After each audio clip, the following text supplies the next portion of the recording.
পাহাড়ের গুহায় গিয়ে সালাবাতুল আনসারী একদিন নয়, 2 দিন নয়, 40 দিন পর্যন্ত সালাবাতুল আনসারী পাহাড়ের গুহায় বসে কান্দে। জিবরাইল চলে আসলেন, ইয়া রাসূলুল্লাহ, ইয়া রাসূলুল্লাহ, ইয়া হাবিবাল্লাহ, আপনার সাহাবী গুনাহ থেকে পলায়ন করে পাহাড়ে বসে কান্দে। আল্লাহর হাবিব সাল্লাল্লাহু আলাইহি ওয়াসাল্লাম ডাকলেন, ওমর ও সালমান এসো, যাও আমার সালাবাকে আমার কাছে নিয়ে আসো। হযরত ওমর এবং সালমান ফারসি রাদিয়াল্লাহু আনহু বের হয়ে গেলেন সালাবাতুল আনসারীকে খুঁজে আনার জন্য। গেছেন, যাওয়ার পরে 2 পাহাড়ের মাঝখানে একজন রাখালের সাথে দেখা। বলে, রাখাল, সালাবাতুল আনসারী কি তুমি দেখেছো? রাখাল বলতেছে, কার কথা বলছেন? যেই যুবক জাহান্নাম থেকে পালায়নকারী, নিজের গুনাহের জন্য অনুতপ্ত জাহান্নাম থেকে পালায়নকারী ওই যুবকের কথা বলছে। হযরত ওমর ফারুক রাদিয়াল্লাহু আনহু বলে, তুমি বলছো কি জাহান্নাম থেকে পালায়নকারী মানে কি? রাখাল ডেকে বলে, ওমর ফারুক, একজন যুবক 40 দিন ধরে এই পাহাড়ের গুহায় থাকে।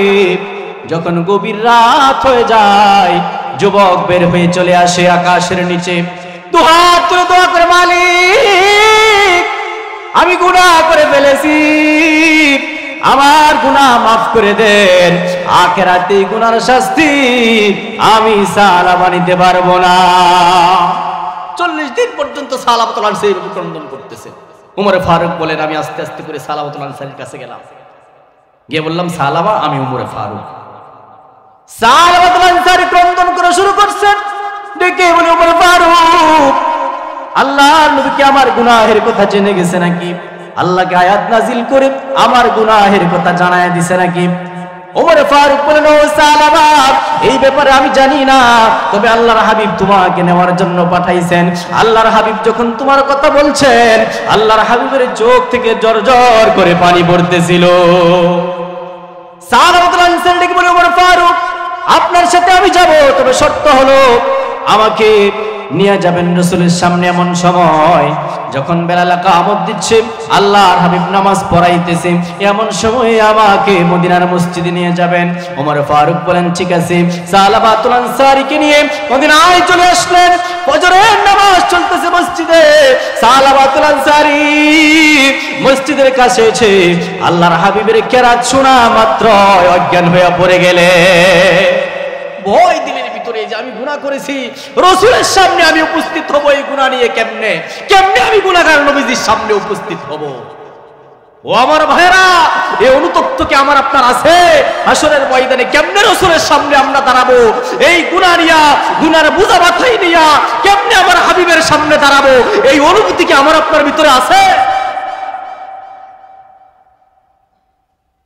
আমার ভাইরা, নামাজ শেষ হলে আল্লাহর রাসূল ওমর ফারুককে ডাকলেন, কোথায় সালাবা? সালাবা অসুস্থ হয়ে আছেন, বেঁচে অবস্থা। আল্লাহর হাবিব সাল্লাল্লাহু আলাইহি ওয়াসাল্লাম সালাবার সঙ্গে সাক্ষাৎ করে তাকে বাড়িতে পাঠিয়ে দিলেন। সপ্তাহ পর্যন্ত সালাবাতুল আনসারী বাড়িতে অসুস্থ হয়ে পড়ে আছেন। 1 সপ্তাহ পরে সাহাবা কিরাম খবর দিলেন, ইয়া রাসূলুল্লাহ, আপনার সাহাবী সালাবা, তার অবস্থা ভালো নয়, 1 সপ্তাহ ধরে অসুস্থ হয়ে সে বাড়িতে পড়ে আছে, বিছানা থেকে উঠতে পারে না। আল্লাহর হাবিব চলে গেলেন সালাবার বাড়িতে। আল্লাহর হাবিব গিয়ে দেখেন সালাবাতুল আনসারী বিছানা থেকে উঠতে পারে না। আল্লাহর হাবিব সালাবার মাথাটা উঠিয়ে নিজের উরাতের ভিতরে রাখলেন। সাথে সাথে সালাবা আল্লাহর হাবিবের উরাত থেকে মাথা সরায়া দিলেন। আল্লাহর হাবিব বলেন, সালাবা রে, কেন মাথা সরায়া দিলা রে? সালাবা বলে, ও আল্লাহর হাবিব, আমি গুনাহগার, আমার মাথা আপনার উরাতে রাখতে পারি না। আল্লাহু আকবার। আল্লাহ হাবিব বলতেছেন, তোমার তওবা আল্লাহ কবুল করছে, এরপরেও নিজেকে কিরকম গুনাহগার মনে করতেছে চিন্তা করে দেখেন। সালাবা অনবরত কাঁদতেছে, বলতেছে, ইয়া রাসূলুল্লাহ, আল্লাহকে আমাকে মাফ করবেন কিনা? রব্বুল আলামিন জিবরাইল আমিনকে পাঠিয়ে দিলেন। জিবরাইল এসে বলে, ইয়া রাসূলুল্লাহ, রব্বুল আলামিন বলছেন আপনার সাহাবা যদি দুনিয়া পরিমাণ গুনাহ নিয়ে আল্লাহর সামনে উপস্থিত হয়, তাহলে আল্লাহ পাক আকাশ সমান আর আজিম সমান রহমত নিয়ে আপনার সাহাবার সঙ্গে দেখা করবে। আর জোরে বলেন সুবহানাল্লাহ। কেমন তওবা করলে পরে আল্লাহ রাব্বুল আলামিন এইরকম সুসংবাদ দিতে পারেন। নবীজি বলেন, জিবরাইল রে, আমি কি আমার সাহাবাকে এই সুসংবাদ দিয়ে দেব কিনা? জিবরাইল বলেন, হ্যাঁ দিতে পারেন। নবীজি ডেকে বলেন, সাহাবা, তোমার জন্য রব্বুল আলামিন সুসংবাদ পাঠাইছেন। তুমি যদি দুনিয়া পরিমাণ গুনাহ নিয়ে আল্লাহর সামনে উপস্থিত হও, তাহলে রব্বুল আলামিন আকাশ সমান রহমত নিয়ে তোমার সঙ্গে সাক্ষাৎ করবেন। আল্লাহর রাসূলের সাহাবী হযরত সালাবাতুল আনসারী এই সুসংবাদ শোনার সঙ্গে সঙ্গে একটা চিৎকার দিয়া দুনিয়ার জমিন থেকে চলে গেলেন। আল্লাহ রাসূল সাল্লাল্লাহু আলাইহি ওয়াসাল্লাম হযরত সালাবার জানাজার নামাজের জন্য তৈয়ার হলো। সাহাবা একরাম দেখেন আল্লাহর হাবিব পায়ের আঙ্গুলের মাথায় ভর করে করে হাঁটতেছেন। সাহাবা একরাম বলেন, ইয়া রাসূলুল্লাহ, কেন আপনি পায়ের আঙ্গুলের মাথায় ভর করে করে হাঁটেন? আল্লাহর হাবিব বলেন, ও সাহাবারা রে, সালাবার জানাজায় এত পরিমাণ আল্লাহর ফেরেশতা নাজিল হয়েছে, আমি আমার পা জমিনে ঠিকমতো রাখতে পারতেছি না। আর জোরে বলেন সুবহানাল্লাহ। কেমন তওবা সাহাবা একরাম করছে। আমার ভাই, ওই রকম তওবা আপনাকে আমাকে করতে হবে যদি আমরা নিজেদের গুনাহগুলোকে মাফ করাইতে চাই। এই জন্য তওবার 5টি শর্ত। কয়টি শর্ত? 5টি শর্তের কথা লিখছেন উলামা একরাম। এই 5টি শর্ত পূরণ করে আমাদেরকে তওবা করতে হবে। সংক্ষেপে বলি, 1 নাম্বার হলো নিজের গুনার জন্য লজ্জিত হতে হবে। নিজের গুনার জন্য বলেন কি হতে হবে? লজ্জিত হতে হবে।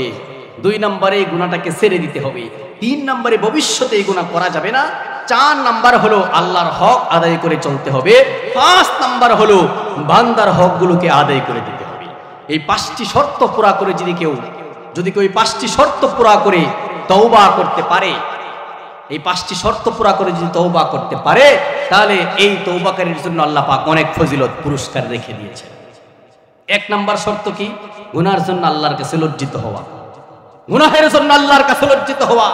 আমার ভাই, হাসরের ময়দানে যখন গোটা দুনিয়ার সমস্ত মানুষ উপস্থিত থাকবেন, সেই সময় যদি আপনার আমার গুনাহগুলোকে আল্লাহ সবার সামনে প্রকাশ করে দেন যে এই ব্যক্তি এই গুনাহ করছে, বলেন কিরকম লজ্জার বিষয় হবে সেই সময়?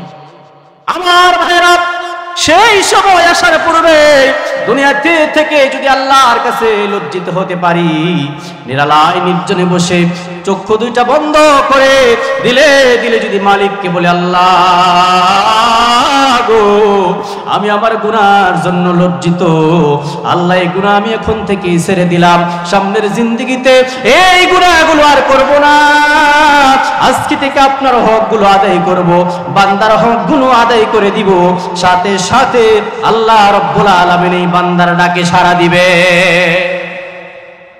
সাথে সাথে আল্লাহ পাক সাড়া দিবে। এজন্য পারবো তো এই শর্তগুলো আদায় করে তওবা করতে পারবো বলে বান্দার হকগুলোকে আদায় করতে হবে। বান্দার হক আদায় না করে যারা বান্দার হক নষ্ট করছে, পাশের বাড়ির এক লোকের জমি মাইরা খাইছে, আরেক লোকের টাকা মাইরা খাইছে, আরেক লোকের সম্মান নষ্ট করছে, নিজের বোনের সম্পদ মাইরা খাইছে, পিতা ইন্তেকালের পরে সম্পদকে শরীয়ত সম্মতভাবে ভাগ করে বোনের হক বোনকে বুঝায় দেওয়ার দরকার ছিল, বোনের হক মাইরা খাইছে। এই ব্যক্তি সারাদিন মসজিদে বসে সুবহানাল্লাহ সুবহানাল্লাহ জপলেও তার তওবা আল্লাহ কবুল করবে না। অবশ্যই বান্দার হকগুলোকে আদায় করে নিতে হবে। এই জন্য এইভাবে যদি আমরা তওবা করতে পারি, তাহলে কি পুরস্কার আল্লাহ পাক দিবেন? সূরা তাওবার 8 নম্বর আয়াতের পরের অংশে আল্লাহ বলছেন, ওয়া ইউকাফিরু আনকুম সাইয়্যাতিকুম ওয়া ইউকাফিরু আনকুম সাইয়্যাতিকুম, আল্লাহ রাব্বুল আলামিন তোমাদের গুনাহগুলোকে maaf করে দিবেন। সুবহানাল্লাহ। খাঁটি তওবা করলে পরে কতগুলো গুনাহ আল্লাহ maaf করবেন।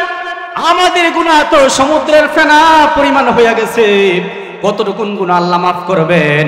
আল্লাহ পাক অন্য আয়াতের ভিতরে বলেন, ইন্নাল্লাহা ইয়াগফিরুযুনুবা জামিআ ইন্নাহু হুয়াল গফুরুর রহিম।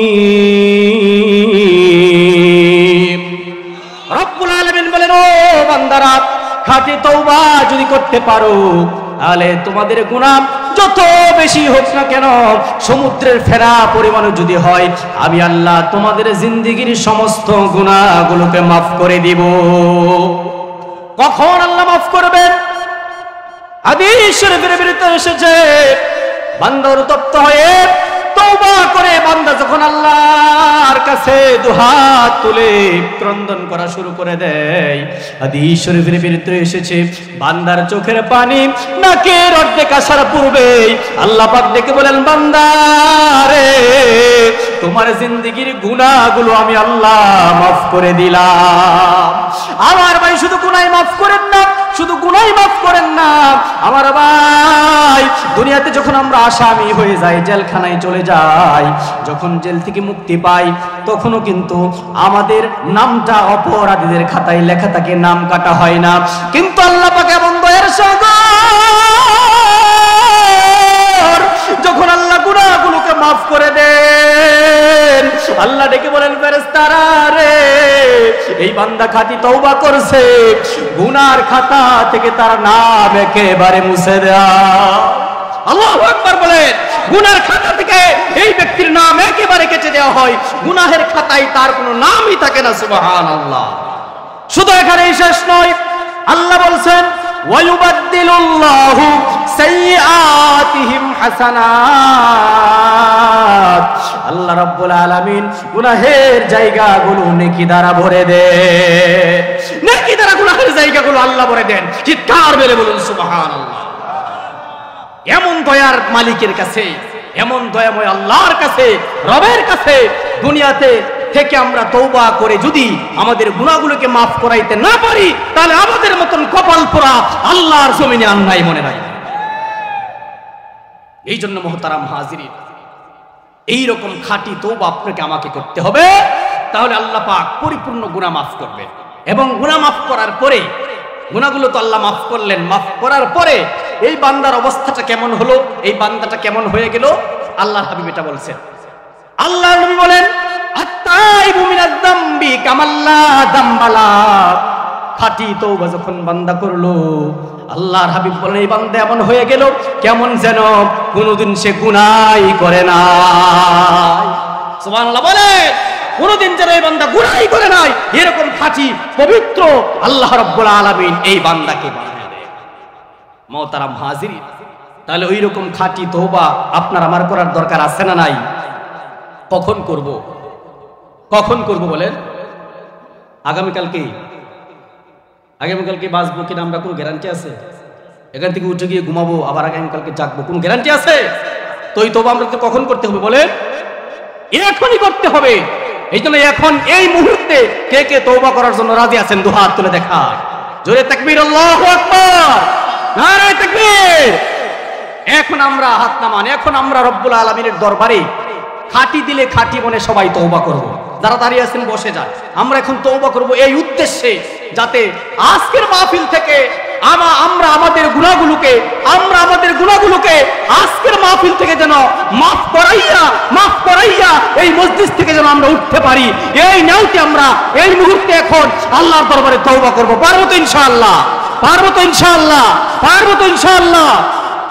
সকলে চক্ষু দুটো বন্ধ করি, চক্ষু দুটো বন্ধ করি, মালিকের দিকে দিলটাকে ঘোরাই, দিলটাকে একটু নরম করি, পিছনের গুনাহগুলোর কথা স্মরণ করি। পিছনে কোন দিন গুনাহ করছি, কি গুনাহ করেছি, নিশ্চয়ই যার যার মনে আছে। যে গুনাহ করেছে তার মনে আছে। আমার ভাই, পিছনের গুনাহগুলোর কথা সকলেই স্মরণ করুন।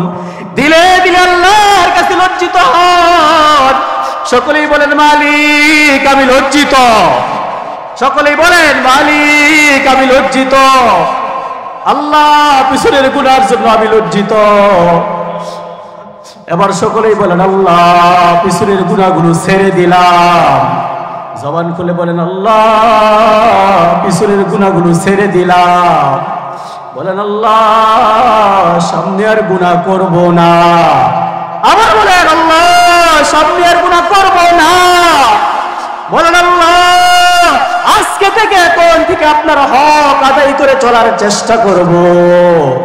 আল্লাহ বান্দার হক গুলো আদায় করব। জবান খুলে বলেন, আল্লাহ বান্দার হকগুলো আদায় করব। মালিক আমাদের সকলের তওবাকে আপনি কবুল করেন, বলেন আল্লাহুম্মা আমিন। আল্লাহ আমাদের তওবা কবুল করেন, বলেন আমিন।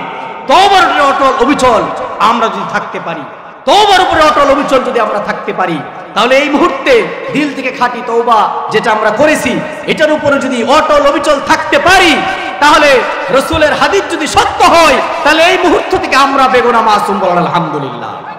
আর যারা আবার কালকে থেকে গুনাহ করা শুরু করবে তাদের ব্যাপারে আমি বলতে পারি, যারা এই তওবার উপর অটল থাকবে তাদেরকে আমি বলতে পারি রাসূলের হাদিস সত্য হলে আমরা বেগুনাহ মাসুম। আর যদি আগামীকাল থেকে আবার গুনাহ শুরু করে দিই তাহলে বলতে পারি। এজন্য আজকের এই মাহফিল থেকে, মাহফিলের শেষে আমাদের প্রধান বক্তা দোয়া করবেন, কান্নাকাটি করে চোখের পানি ফেলে আল্লাহর কাছে দোয়া করবো, আল্লাহ তওবা করছি, এই তওবার উপরে যেন অটল থাকতে পারি, পারবো তো ইনশাআল্লাহ। যাই হোক মুহতারাম হাজিরিন, তাহলে আমার 4 নাম্বার শিরোনাম যেটা আমি আলোচনা করব বলেছিলাম সেটা হচ্ছে যে কখন তওবা কবুল হয় না। সব জিনিসের সময় আছে না নাই? সময় হারায়া কাজ করলে হবে? সব জিনিসের সময় আছে, তওবার সময় আছে। ওই সময় পর্যন্ত যদি আমরা তওবা করতে পারি তাহলে তওবা কবুল হবে, আর ওই সময় হারায় যদি আমরা তওবা করি তাহলে আমাদের তওবা কবুল হবে না। মুহতারাম হাজিরিন, এখানে কে আছেন দায়িত্বশীল প্রধান বক্তাকে নিয়ে আসেন, অনেক রাত হয়ে গেছে, আমাদের হুজুরকে নিয়ে আসেন। তাহলে কখন তওবা কবুল হবে না? 1 নাম্বার হলো যখন পশ্চিম দিক থেকে সূর্য উদিত হয়ে যাবে। এটা কিয়ামতের আলামত না? পশ্চিম দিক থেকে সূর্য যখন উদিত হয়ে যাবে তখন আর তওবা কবুল হবে না। পশ্চিম দিক থেকে কখন সূর্য উদিত হবে আমরা জানি?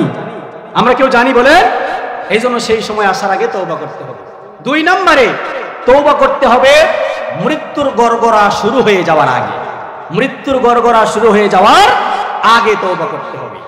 আমার ভাই, মৃত্যুর সময় মানুষের নিকট যদি উপস্থিত থাকেন তাহলে দেখবেন মুখটা কালো হয়ে গেছে, চেহারা ফ্যাকাশে হয়ে গেছে, মুখ থেকে লালা ঝরতেছে, চক্ষুগুলো উল্টে যাচ্ছে।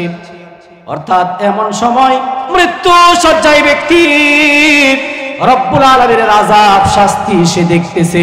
এমন সময় যদি বান্দা তওবা করে তাহলে তার তওবা কবুল হবে না। এই মুহূর্তে তওবা কবুল হবে, যেমন তওবা করছিল ফেরাউন। আপনারা কি জানেন ফেরাউন তওবা করছে? ফেরাউন তওবা করছে। কখন তওবা করছে ফেরাউন? যখন লোহিত সাগরে তার বাহিনী নিয়ে নেমে গেছে। আল্লাহ পাকের নির্দেশে 2 দিক থেকে পানি এসে তাকে পাকড়াও করে ফেলেছে। এমন সময় ফেরাউন বলতেছে যে আমি ঈমান আনলাম, তওবা করতেছে। কি বলতেছে? আমি ঈমান আনলাম, বলতেছে আমি ঈমান আনলাম। এরপরও দেখতেছে যে না, পানি তো আমারে ছাড়তেছে না। এরপর বলতেছে আল্লাহ আপনি বুঝতেছেন না আমি ঈমান আনছি, আপনি ওই রবের উপর যিনি ছাড়া কোনো ইলাহ নাই, বনে ইসরাইল যেই রবের উপর ঈমান আনছে সেই রবের উপর ঈমান আনলাম। মনে হয় আল্লাহ বুঝতেছে না, সে বুঝাই দিতেছে। তারপরেও দেখে না, তবু তো কোনো কাজ হচ্ছে না, শাস্তি তো দূর হচ্ছে না, আযাব তো আমাকে ছাড়তেছে না। এরপরে বলতেছে ওয়া আনা মিনাল মুসলিমিন, আল্লাহ আপনি কি বুঝতেছেন না আমি মুসলমান, আমি এখন মুসলমান। এরপরেও ফেরাউনের তওবা কবুল হয় নাই। রব্বুল আলামিন জিবরাইলকে ডেকে বলেন, জিবরাইল যাও যাও ফেরাউনের মুখে সমুদ্র থেকে কাদা মাটি নিয়ে ভরে দাও, কাদা মাটি নিয়ে তার মুখের ভিতরে ভরে দাও, কারণ এখন তওবা কবুল হওয়ার সময় নয়, সে শাস্তি দেখে ফেলেছে, এখন তার তওবা আমি আল্লাহ কবুল করব না। এই জন্য মুহতারাম হাজিরিন, সেই সময় আসার পূর্বে আপনাকে আমাকে তওবা করতে হবে। সেই সময় আসার পূর্বে আপনাকে আমাকে কি করতে হবে? তওবা করতে হবে। আর 3 নম্বরে যে ব্যক্তির তওবা কবুল হয় না যে সময়, এটা কোন ব্যক্তি? যে ব্যক্তি অনর্গল গুনাহ করতে থাকে, গুনাহ করতেছে করতেছে করতেছে, তার দিলের ভিতরে এই গুনাহের জন্য কোনো অনুতপ্ত আসে না, কোনো অনুতপ্ত আসে না। আসে না এরকম মানুষ? আসে না নাই? ক্ষমতা পেয়ে বছরকে বছর জুলুম, নির্যাতন, নিপীড়ন, বিভিন্ন রকমের অপবাদ মানুষের উপর দিচ্ছে, মানুষকে জঙ্গি সন্ত্রাসী বলে বছরের পর বছর জেল জুলুম দিচ্ছে, এই জাতীয় পাপাচার ব্যক্তি আছে না নাই? আহা আফসোস, কোনদিন তাদের দিলের ভিতরটা আসেও না যে আমার তো গুনাহ হচ্ছে, আমার তো গুনাহ হচ্ছে, এটা আসেও না। বড় আফসোসের কথা। বড় কিসের কথা বলেন? আফসোসের কথা। এই জাতীয় ব্যক্তিদের তওবা কোনোদিন নসিব হবে না, কোনোদিন এই জাতীয় ব্যক্তিদের তওবা নসিব হবে না। এই জন্য মুহতারাম হাজিরিন, আসুন আমরা সকলেই পিছনের জিন্দেগি থেকে বের হয়ে তওবা করে সামনের জিন্দেগি বলতে আমরা আমাদের ব্যক্তিগত জীবন, আমাদের সামাজিক জীবন, আমাদের রাষ্ট্রীয় জীবন আমরা আল্লাহর হুকুম রাসূলের তরিকা অনুযায়ী চালাই। পারবো ইনশাআল্লাহ, পারবো ইনশাআল্লাহ। তাহলে আসেন একটা স্লোগান হয়ে যাক, আমি ছেড়ে দিচ্ছি শেষ একটা স্লোগান, জবান খুলে একটা স্লোগান দিতে পারবেন ইনশাআল্লাহ? পারবেন ইনশাআল্লাহ? প্রধান বক্তা চলে আসতেছে, তার আগে আগে আমরা একটা স্লোগান দিব, পারবেন? আল কোরআনের আলো, না না না না, এটা না এটা না, এটা না, ভুল বলতেছেন। আল কোরআনের আলো ঘরে ঘরে আর জ্বালানোর দরকার নাই, এখন সংসদে জ্বালাতে হবে। বলেন কোথায় জ্বালাতে হবে? আল কোরআনের আলো সংসদে জ্বালো। মুহতারাম হাজিরিন, আজকের মাহফিল থেকে সুস্পষ্ট ভাষায় আমরা ঘোষণা দিতে চাই, আগামী ভবিষ্যতে যারা রাষ্ট্রীয় ক্ষমতায় যাবে অবশ্যই তাদেরকে কোরআনের আইন অনুযায়ী রাষ্ট্র চালাতে হবে, ঠিক কিনা? আমরা পরিষ্কার বলে দিতে চাই, তন্ত্রমন্ত্রের দিন শেষ। অনেক তন্ত্রমন্ত্রের শাসন আমরা দেখেছি। বাংলার জনতা আগামী ভবিষ্যতে এই মাটিতে কোরআনের শাসন চাই, ঠিক কিনা? নারে তাকবীর। মুহতারাম হাজিরিন, প্রধান বক্তা এসে গেছেন, যতটুকু আলোচনা করলাম আল্লাহ পাক আমাদের সকলকে আমল করার তৌফিক নসিব করেন। ওয়া আখির দাওয়ানা আলহামদুলিল্লাহি রাব্বিল আলামিন। আসসালামু আলাইকুম ওয়া রাহমাতুল্লাহি ওয়া বারাকাতুহু।